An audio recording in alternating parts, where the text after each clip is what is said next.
Good evening. This evening we would like to look at the book of Chiseon, that's Revelation, in context of the book of Joshua. Because we cannot dismiss that the current war between Israel and Iran has long been premised on the lengthening years of differences between these two nations, political, cultural, and prophetic differences. Therefore, the unfolding circumstances which we're watching in the theaters of our own homes through TV and social media may well serve as a precursor to the prophetically scheduled war that is listed in Ezekiel chapter 38 and 39. I believe that we live in an age when it is difficult to make sense of things that are happening, playing out in politics and in economics, except we go to the Word of Yah. Purposiveness is too elusive, and therefore we need to go to the Word of Yah and see if we can make sense, frame the things that are going on and make sense of them. So come with me to the book of Revelation, that's Chiseon, and we're going to dilate firstly in the chapter 8. Chapter 8. The word here says that, and when he had opened the seventh seal, there was silence in heaven about the space of half an hour. And I saw the seven angels which stood before Yah, and to them were given seven trumpets, seven shofars. And another angel came and stood at the altar, having a golden censer, and there was given unto him much incense, that he should offer it with the prayers of the saints upon the golden altar which was before the throne. So we see here in chapter 8 that seven seals are opened. And when the seven seals are opened, the seventh seal, there was silence in heaven, in the Shemayim, for the space of half an hour. Now, when we look at that prophetically, and we look at Ezekiel 4:6 and Numbers 14:34, we're dealing with the year-day prophecy, which means that a year is equal to a day. And so we know that 1 month in the Hebrew context as 30 days. And a day obviously is 24 hours. So that's 1/24 of a year. So 1 hour would be equal to 15 days. So half an hour would be 7.5 days. That's just over a week. And as I think of that, I think of the book of Joshua. So I'm going to ask you to come with me to the book of Joshua, and let's see if we can see the parallel and make the link with chapter 6. And we will read verse 8, reading on. And it came to pass when Joshua had spoken unto the people that the 7 priests bearing the 7 trumpets of rams' horns passed on before Yahweh and blew with the trumpets, and the ark of the covenant of Yahweh followed them. And the armed men went before the priest and blew with the trumpets, and the reward came after the ark. And the priest going on and the blowing with the trumpet. Listen to verse 10. And Joshua had commanded the people, saying, Ye shall not shout, nor make any noise with your voice, neither shall any word proceed out of your mouth, until the day I bid you shout. Then shall you shout. So for 7 days, they were not supposed to make any noise. They were not supposed to do anything. Just march around the city of Jericho. And obviously, you know, on the 7th day, you do that 7 times. And so immediately I see the connection between what is happening in Revelation chapter 8, the 7th trumpet, and what took place years before in Jericho with Joshua and the children of Israel. The same thing is happening. And as we have long since studied here, that prophecy is not merely a prediction and a fulfillment, it's a pattern. And so what we're doing here is that insight, an insight into hindsight, provides the foresight that we're trying to ascertain in Revelation chapter 8. So that makes sense to me now in terms of what's going on. It is not without reason, I don't think, prophetic reason, that whatever is happening in the heavens, that trumpets are being prepared to be blown to herald the destruction of the wicked, calling the people to war, then there would be some semblance of that happening on the earth. And so it makes sense to me that we have a world leader, a president currently, whose name is Trump, and his voice is heard by the world. And as I indicated some weeks ago, that at the day of his first inauguration, when he came into office, he was 70 years old, 7 months and 7 days. And his first full day in office was the 7th day of the week, the Shabbat. And his speech, his first major speech, lasted 77 minutes. And obviously, as I think on that, I think of what happened in Israel, or with the children of Israel, I should say, years ago when Yeshua decided to change the calendar. The Passover in that year when they left Egypt was on the 14th day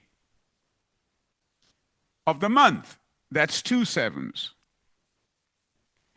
And it was the 21st hour of the day, which is 3 o'clock. That means there's 3 sevens. And it was 7 months removed from the 7 months of the year, that's Tishri, and it was the 7th constellation, which was then Aries. Today, the 7th constellation is Pleiades. So you can see how there is connection here.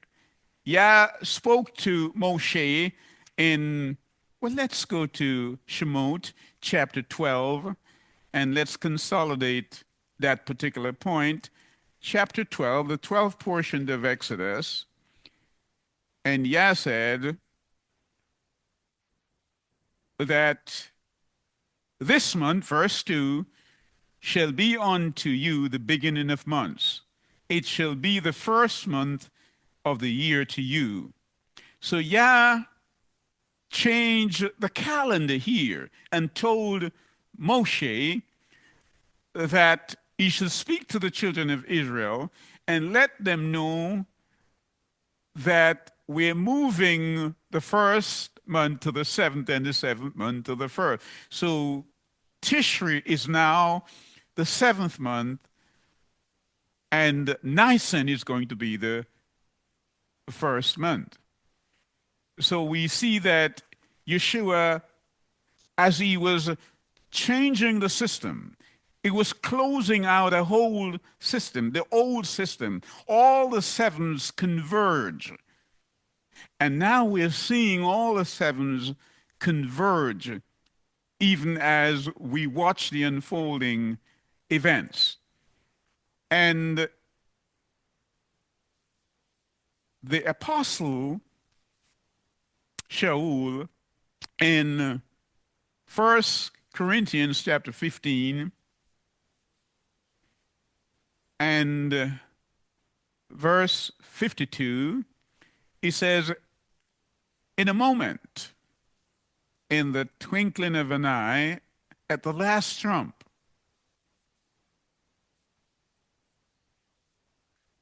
for the trumpet shall sound,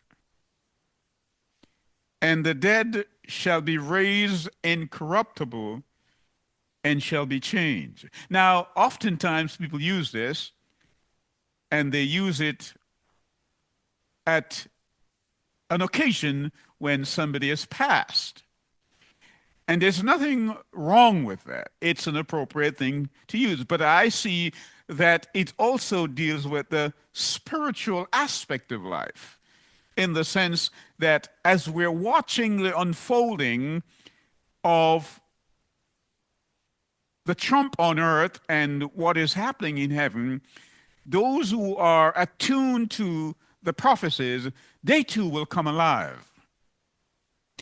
And moreover, Shaul in 1 Corinthians 14,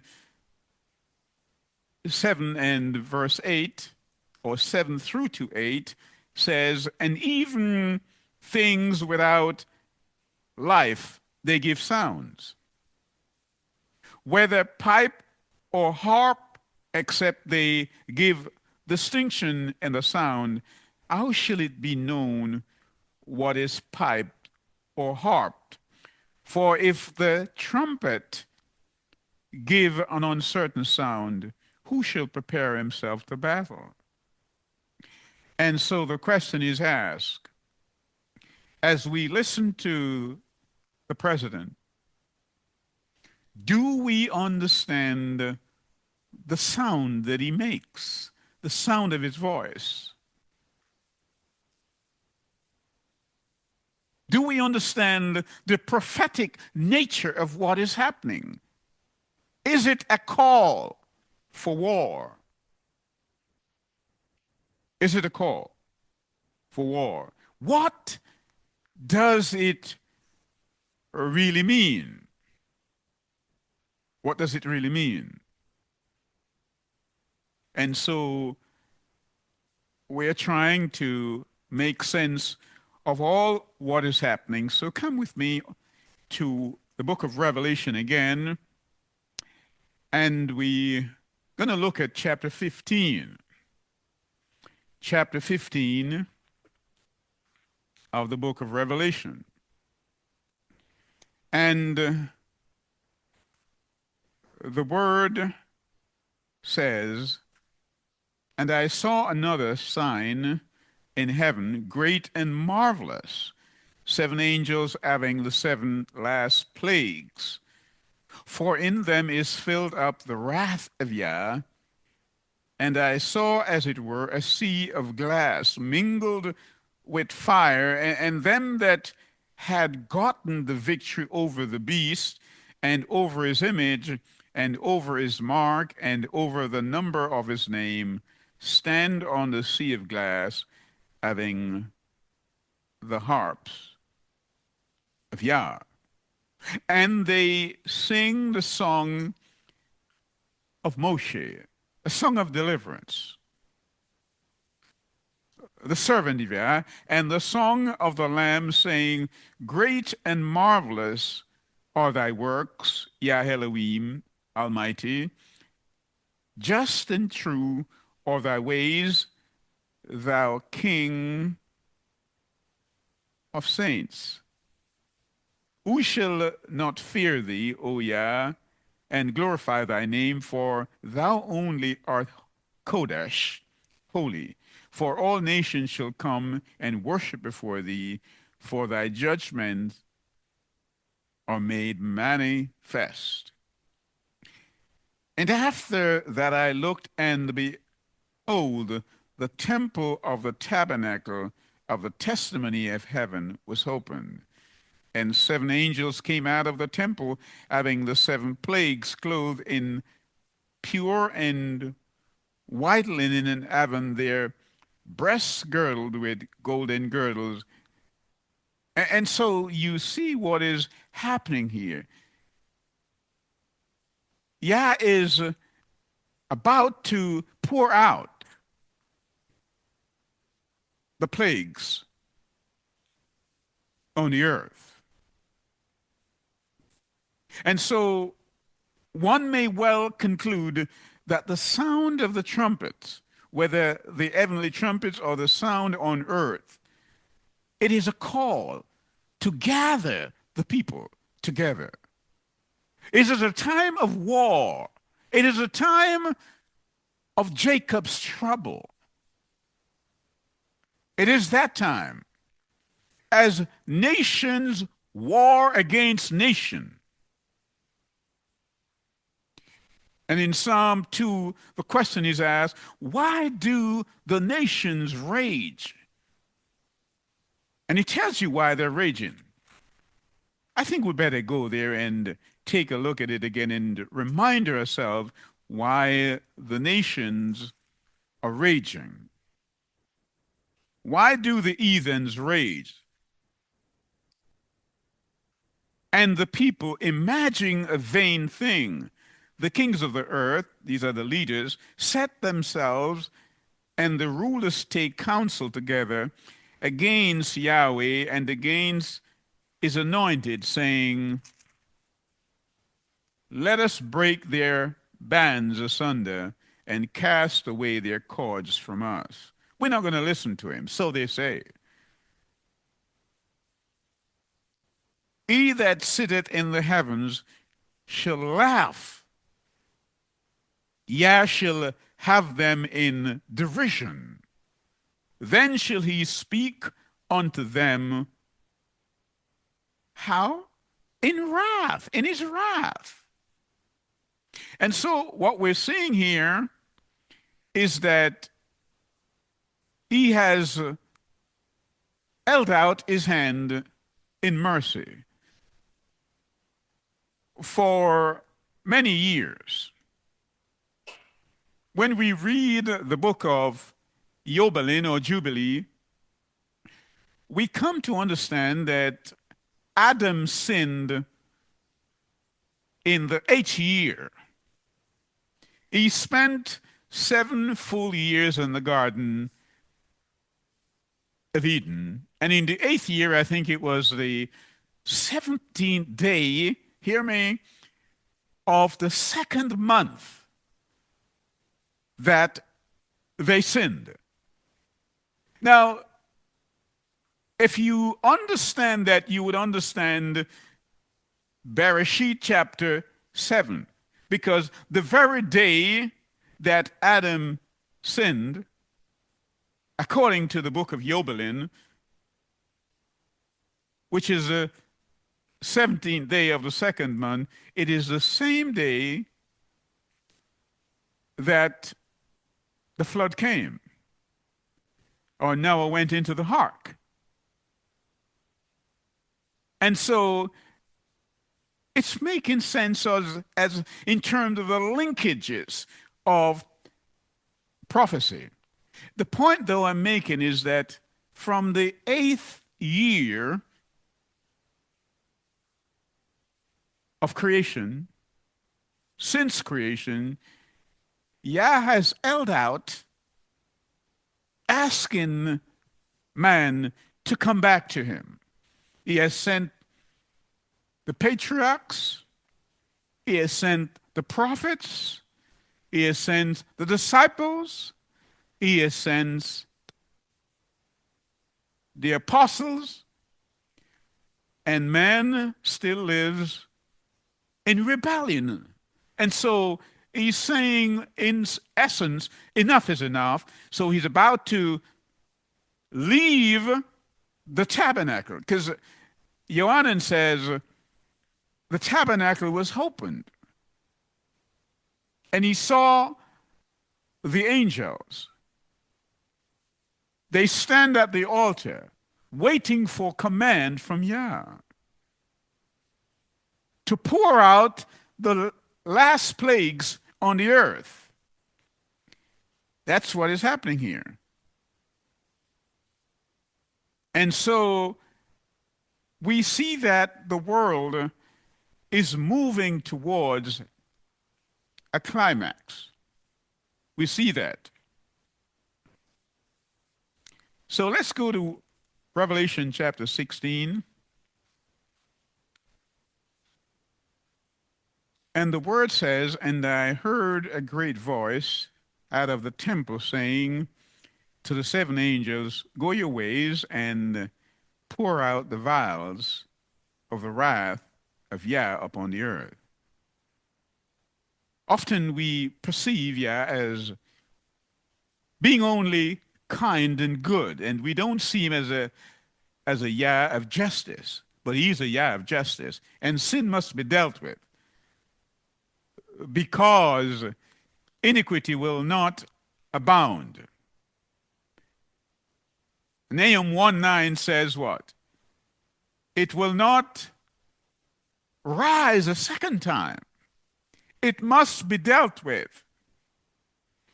And so we are seeing this Yah, who is a Yah of wrath, of justice, because sin has to be dealt with. And in his long suffering, is holding out, pleading as mercy lingers.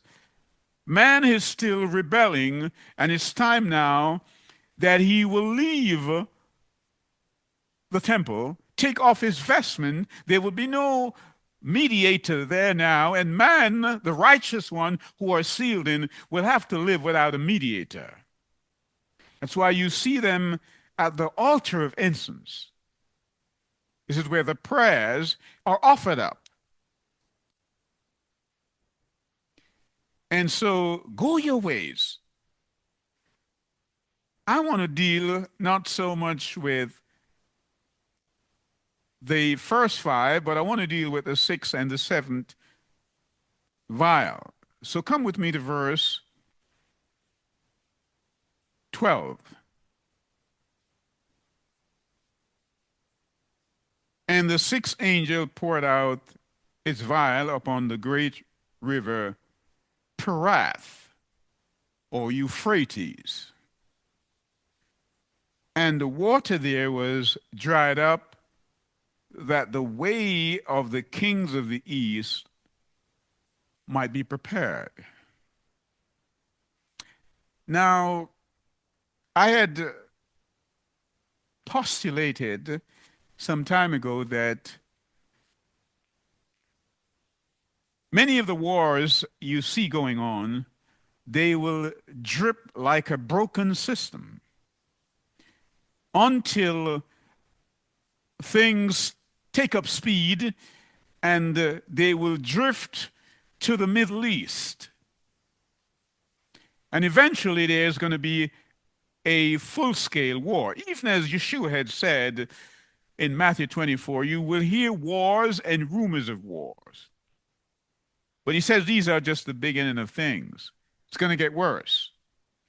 So as we speak here, bombs are raining down in Iran, in Gaza, in Ukraine. And it's almost impossible to keep up in speed with whatever is going on. And so you see the prophecies here in the word, they are playing out in politics and they're playing out in economics. So we cannot dismiss these things because Yah is about to pour out his wrath upon the earth. He's about to do that. Now we're also watching the drying up of the Euphrates River. Now, some people have concluded that it is not a literal drying up, it is a symbolic drying up, but we're watching it dry up. Many of the countries in that region are suffering as a consequence. They're suffering droughts of the drying up of the Euphrates. So let's read on.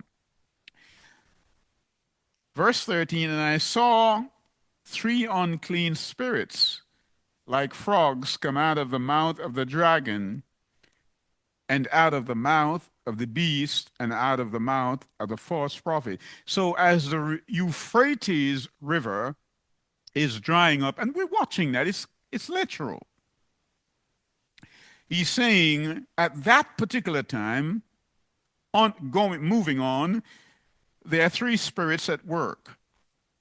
You have first the dragon himself, that's Satan. And the others are indwelled with his spirit. Who are they? He said, out of the mouth of the beast and the false prophet. So we talk about the unity of Yah in terms of Father, Son, and Ruach. We see Satan here, he has his own trinity. For these are the spirits of devils. Yohanan wants us to know as we watch the drying up of the Euphrates, the spirits of devils are at work in the world. For they are spirits of devils working miracles which go forth unto the kings of the earth. Did you get that? He says these spirits, these demonic spirits, they go to the kings, the leaders of the world. The kings of the earth and of the whole world to gather them to battle of that great day of Yahweh Almighty. So, as I indicated earlier, what we see happening here, as I asked the question, might it be a precursor to this grand war where people are forming alliances? We can see that. People wants to know, well, who will join with that group and who will join with that group? The word says, for these demonic spirits, verse 14, and I want to do this for emphasis. They are spirits of devils. And the spirits of devils, they are working miracles. And the miracles will deceive some people because they will think because it's a miracle, then it must be true. Which go forth unto the kings of the earth, the leaders of the earth, and of the whole world, to gather them to battle of that great day of Yah Almighty. Behold, I come as a thief. Blessed is he that watcheth and keepeth his garment, lest he walk naked, and they see his shame. Now, We're seeing the signs of the times. We're seeing them. We see the Euphrates River. We're seeing the mere fact that we have a trumpet here on earth, and through his voice, it's we can hear what is happening, and we make the connection with the trumpets being blown in heaven, preparing the people for readiness. And he says he's coming as a thief. He shouldn't come as a thief to us who have seen the signs. Come with me to Revelation chapter 3. Revelation chapter 3. And I will read on. And unto the angel of the assembly of Sardis write, these things which said he that hath the seven spirits of Yah, here's a seven again, and the seven stars, I know thy works, that thou hast a name, that thou livest and art dead. Be watchful and strengthen the things which remain that are ready to die, for I have not found thy works perfect before Yah. Remember therefore how thou hast received and heard, and hold fast and repent. If therefore thou shalt not watch, I will come on thee as a thief, and thou shalt not know. So note here in Revelation we just read, Revelation 16, that he's coming as a thief. But he's coming as a thief to the dead church, the church that is dead. That's Sardis. So it shouldn't come to us in that way, because we are not in a dead church. We're not in a dead assembly. And the thing is this, that Shaul wants us to know that we are not in that situation, so it shouldn't happen to us in that way. Come with me to 1 Thessalonians chapter 5. 1 Thessalonians chapter 5. But of the times and the seasons, brethren, we have no need that I write unto you. For you yourself know perfectly that the day of Yah so cometh as a thief in the night. We know. How do we know? Because we have watched the sign and we have studied the word, and so we know that he's coming, and we're watching even the Euphrates dry up. And when the Euphrates is dry, we know that this is when spiritualism is at work. It's having a field day. And the demons are working with the leaders of the world. That's what the word says. It's quite obvious. But Shaul says, don't worry, you know. So we who know, a distinction is made between us and those who are in the dead church, the church like Sardis. Because they don't know, so he will come to them as a thief. And someone somewhere will quote and say, well, no man knows the day nor the hour. Not realizing that he's talking about an idiom that the natives realize what he was saying. He was saying the day and the hour that no man knoweth is the day of the new moon. The new moon of the first day of the seventh month of Tishri. Nobody knows that day. Nobody knows when the moon is coming. And that's what he was trying to tell them. And so as a native who understand that, we understand that he's coming as a thief to those who don't know. And what makes it even worse than that, the majority of Christendom, they don't keep the Feast of Trumpets. They are waiting for the Messiah to come, but they don't keep the Feast of Trumpets, which is the first day of the seventh month of Tishri. And it's an annual Sabbath. So how can you be waiting for the bridegroom? How?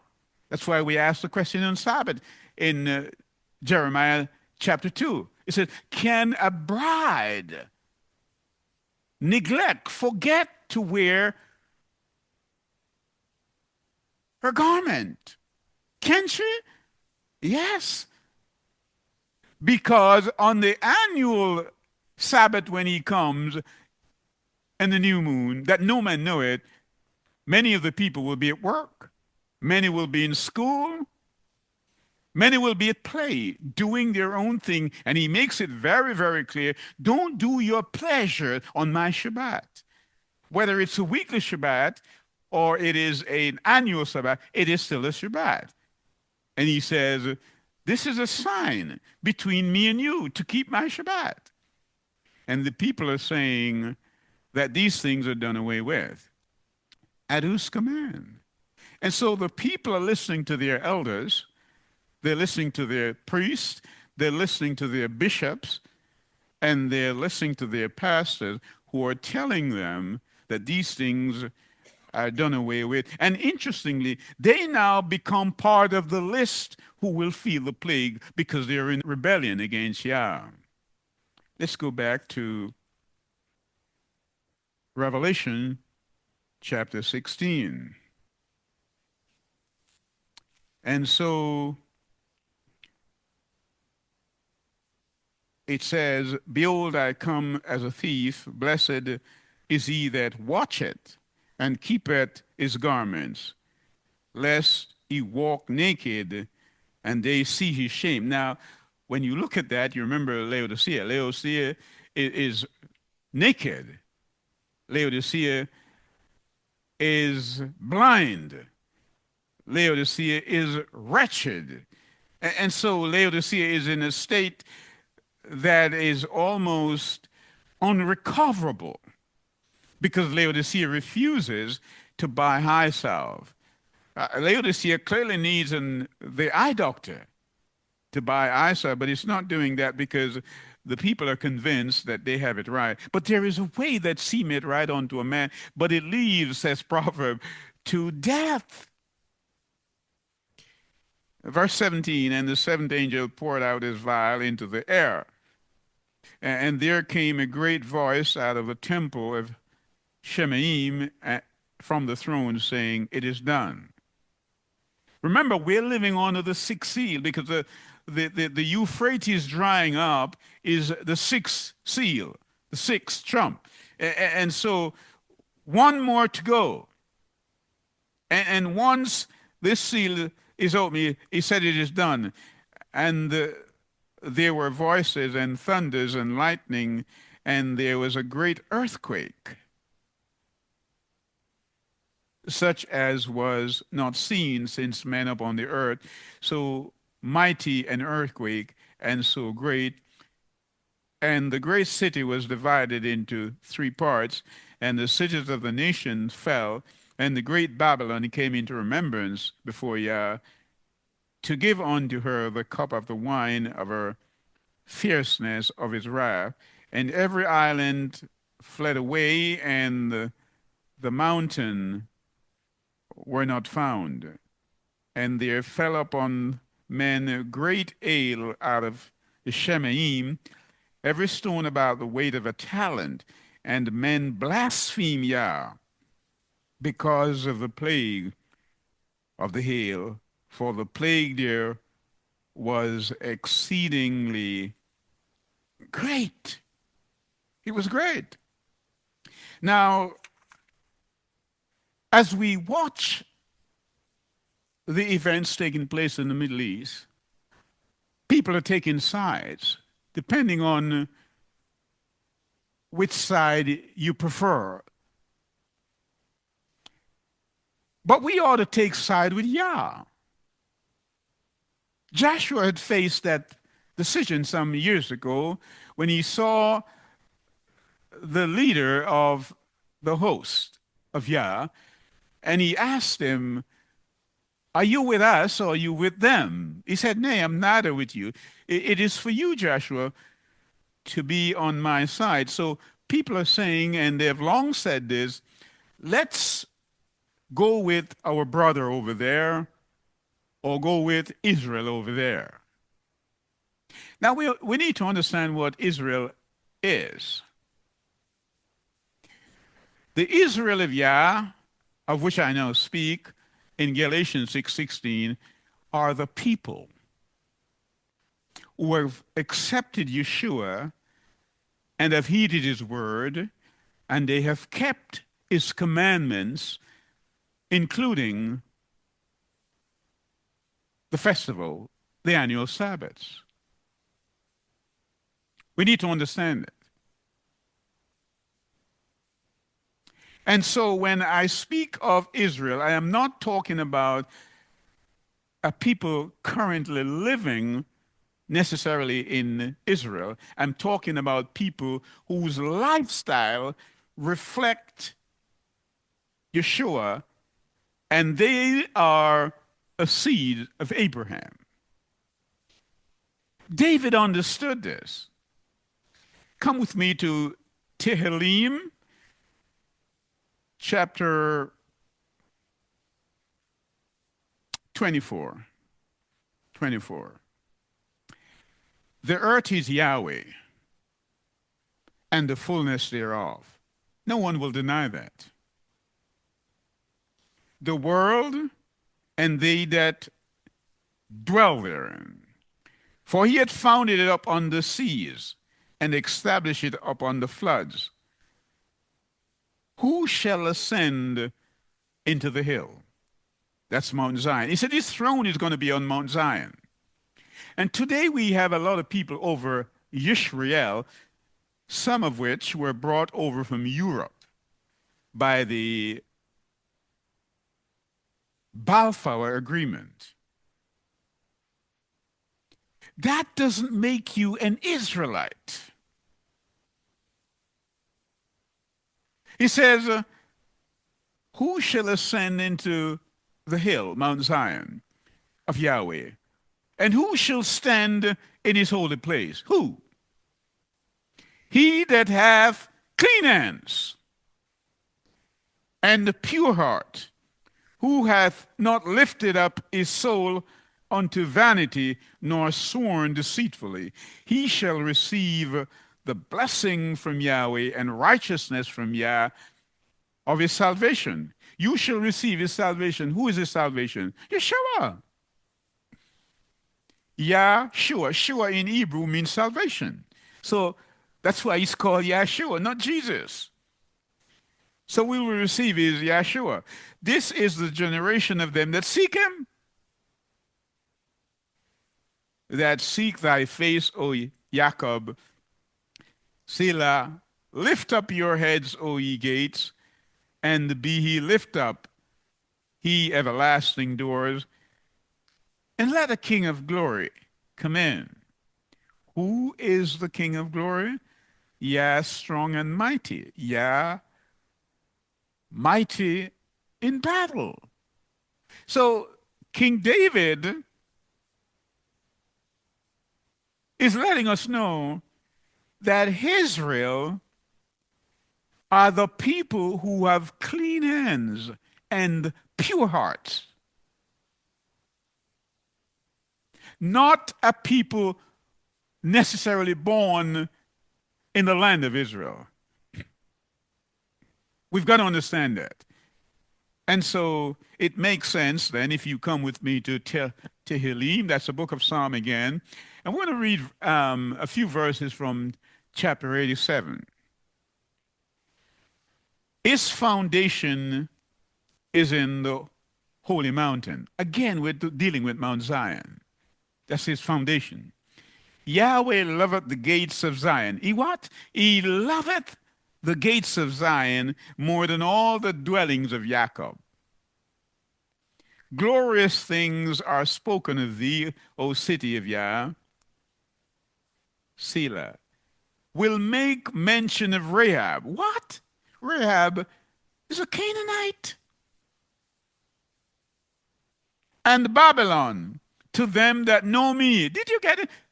He said, wherever you're born, whether you're born in Canaan, the Caribbean, America, as long as you know me, behold, Philistia and Tyre and Ethiopia. Africans, listen to what he said. He said, this man was born there, and of Zion it shall be said, this and that man was born in her. If you're born, you're baptized, and you follow Yeshua, it's as if you were born in Zion, no matter where you were born physically, because you were reborn in Zion. That's what he's talking about. So David understood this. And when he righted up the people, that this man was born there, as well the singers of the players of instrument shall be there. All my springs are in thee. Did you get that? He says, it matters not where you were born. You accept Yeshua as your personal Savior, and you have followed him. You have heeded his word. You've not rebelled against him. The plagues will not come on you. And when he writes his record, he says he will put in there, you were born in Zion. Did you understand that? You were not born in the land of Israel, but he says when he writes his record, he will say, you were born in Zion. You were reborn. So the man who is born once, he will die twice. But the man who is born twice may only die once. And I say that because although the scripture says in Hebrew it is appointed for a man to die once, the word says that when Yeshua comes, there will be people alive who will be caught up to meet him in the air. So not everybody will taste death. We have got to understand all that is taking place today. So we're watching the trumpets. We're watching it. And we're watching how events are leading the nations to respond. Come with me to Isaiah chapter 13 and verse 1. And I stood up on this sand of the sea, and I saw a beast rise up out of the sea, having 7 heads and 10 horns. Upon his horns 10 crowns, and upon his head nameth blasphemy. And the beast which I saw was like unto a leopard, and his feet were as the feet of a bear, and his mouth as the mouth of a lion, and the dragon gave him his power. See what's happening in the end time? Satan is winning the leaders, and is giving them a voice. We need to hold them up in prayer before Yah, so that they understand what is happening. So he says he gives them a voice. And many of them are speaking in ways that you can tell this is not rational. And he gives them great authority. And so, come with me to verse 11 of the same passage. And I beheld another beast coming out of the earth. So the first beast came out of the sea, meaning a lot of people. But this beast here came out of the earth's sparsely populated land. And we get to understand this was about in the 1770, and some have depicted this to be the country we call America. It came up about that time, sparsely populated. It was about 3 million people at that time. Now we have about 340 million people. And it came up with 2 horns like a lamb. And he spoke like a dragon. Did you hear me? At his inception, it was like a lamb. Cuddly lamb. But it says it will speak like a dragon. When we go to Revelation chapter 12, we see that the dragon is Satan himself. We can't afford that. We need to bring our leaders before Yah and pray for them. And he exercised all the powers of the first beast before him, and caused the earth and them which dwell therein to worship the first beast. So people are being led to worship a beast. Notice as we go through Revelation, the beast here represents kingdom. We see the same thing in Daniel. When Daniel talked about Babylon, he talked about Media Persia, which is today's Iran, and Greece and Rome. They were called beasts. But this earth beast here, it says, will lead the people to worship the first beast. And so we have got to nurture ourselves and bathe ourselves in prayer so that we are not led into this way. People need to understand that. All we're doing here this evening is giving you an imperative prophetic summary. That's all. Because we are getting to that time where people are not rationalizing very well. They're not thinking, they're outsourcing their thinking to other people. And Yeshua said, study the word. If they speak not according to the word, it is because there is no light in them. Read the scriptures, study them, because in them you have eternal life. And so, regarding the current Israel-Iran war, are we looking at a preview of a forthcoming war in the Middle East that will accompany the alliances that Ezekiel 38 and 39 talks about? Are we? These questions we will have to consider. But tonight we just want to give you a whetting of the appetite. A whetting of the appetite. But I just want to remind you what the apostle said. If you don't know the sound of the trumpet, what the trumpet is saying, you will not even know what time it is. And you will not know how to interpret the sound of the trumpet. You will not know that. And so one thing about Revelation, there is much in there about war and plagues. But it doesn't end until it gives you the outcome. Doesn't end at all. Because he tells you, John says, I saw that. Well, let's go there. Revelation chapter 21. Come with me there.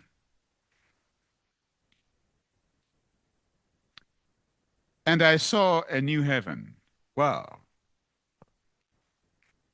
And a new earth, for the first heaven and the first earth were passed away, and there was no more sea. And I, Johanan, saw the Kodesh city, New Jerusalem, coming down from Yah out of heaven, prepared as a bride adorned as a husband. So you see, all the fighting that is taking place now and will take place about Jerusalem, Yeshua and Zechariah said, I'm going to make Jerusalem a burdensome stone to all the nations that come against Israel. Now, again, I want to emphasize the point that when I talk about Israel, I'm talking about the people that David talks about in Psalm chapter 24 and Psalm chapter 87. It doesn't matter whether you were born in the current geographical space of Israel. It's because you're born in Zion spiritually and you accept Yeshua and you're Abraham's seed. Galatians 3:29. If you be in Yeshua, then and only then are you Abraham's seed. We've got to understand that. So this new Jerusalem is what we should strive for. Not the old Jerusalem that people are going to be pouring bombs on. Let's read it again. And I saw a new heaven and a new earth, for the first heaven, the first Shemaim, and the first earth were passed away, and there was no more sea. And I, Johanan, saw the Kodesh city, the holy city, New Jerusalem coming down from Yah out of heaven, prepared as a bride adorned for the husband. And I heard a great voice out of heaven saying, Behold, what? The tabernacle of Yah is with men, and he will dwell with them, and they shall be his people. And Yah himself shall be with them, and be their Yah. And Yah shall wipe away all tears from their eyes, and there shall be no more death, nor sorrows, nor crying, neither shall there be any more pain, for the former things are passed away. Yah be praised. The former thing. So all we have to do is hold fast. Let no one steal your crown. Don't be deceived by anyone, whether it's political or religious leader. It says many of them are indwelled with satanic power, because once the Euphrates is drying up, it says these three unclean spirits, like frogs, is at work in the people. And so we need discerning powers from Yah and this protection, so that we may not fall foul of these things. May Yah cover us with the blood of Yeshua, because we ask this in Yeshua's name. Hallelujah.